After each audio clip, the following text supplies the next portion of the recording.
The policeman leans across the table. So, Mr. Kola, what exactly happened? Mr. Kola looks uncomfortable. Me and my wife were arguing. We've been having a lot of those lately. She grabbed a knife, she threatened me, and then suddenly she stabbed herself again and again until she was gone. The policeman looks down at his notes. Then he looks up. Mr. Kola, are you aware that your wife was found with 76 knife wounds? Silence. His eyes dart around the room. Yes, yes, she did it to herself. She was not herself. She was acting crazy. That was the story that Kolade Arowolo wanted the world to believe. But let's step back. The woman at the center of this case was Titilayo Arowolo.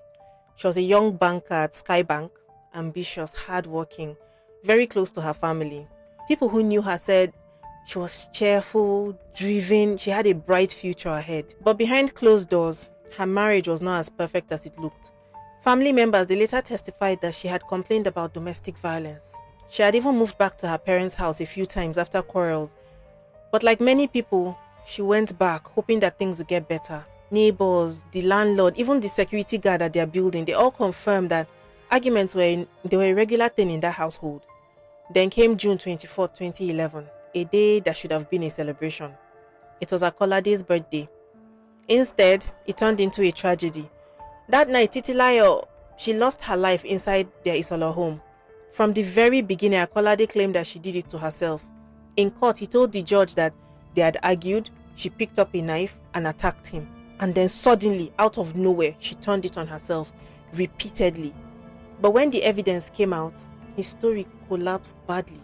The trial began in 2011 and stretched all the way to 2014. 15 prosecution witnesses testified, her father, her sisters, her stepmother, neighbors, the landlord, even the security guard. They all painted the same picture. This was a marriage full of red flags.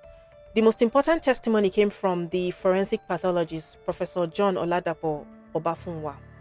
He explained that Titilayo had 76 knife wounds, and it was impossible for those injuries to be self-inflicted.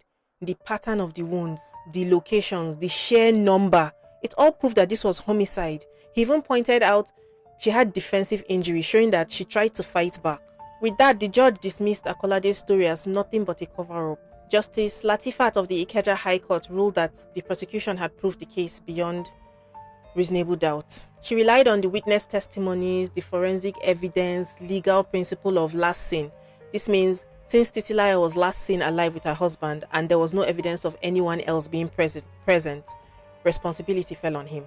So on February 21st, 2014, Justice Okuno sentenced Akolade to death by hanging. And that's when the courtroom scene turned dramatic. As guards led him away, Akolade broke down. He was crying out, "Jesus Christ, I cannot die, please." But it was too late.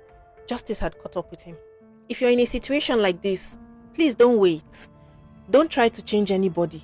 Don't convince yourself that it will get better. Just run. Leave. Get help. Talk to someone that you trust. Your life is worth more than holding on to a dangerous relationship. Titilayo did not get that chance, but you still can. Please, protect yourself. It could save your life. Thank you so much for watching this video. If you enjoy stories like this, please follow me. I tell these stories all the time. Thank you.